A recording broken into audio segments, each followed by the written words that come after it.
Questa è la terza delle 3 serate organizzate per questo spettacolo.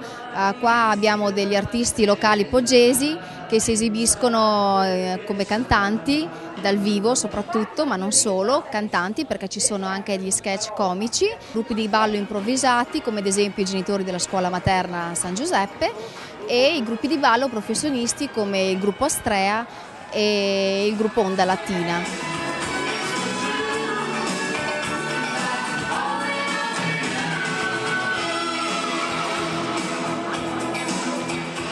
Lo spettacolo principalmente ha uno scopo di beneficenza, infatti gli artisti non sono solo qua per divertirsi e far divertire gli altri, ma tutto questo ha uno scopo, quindi quello benefico per le nostre associazioni locali, come ad esempio l'Istituto Isidoro Cappi, la Casa delle Farfalle e l'associazione Abilo.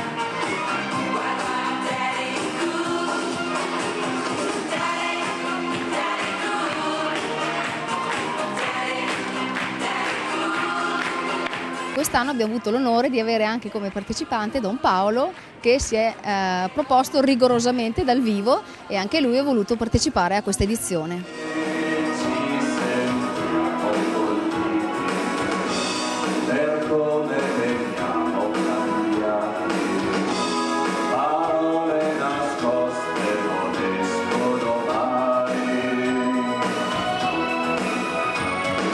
Grazie a voi, dell'ospitalità.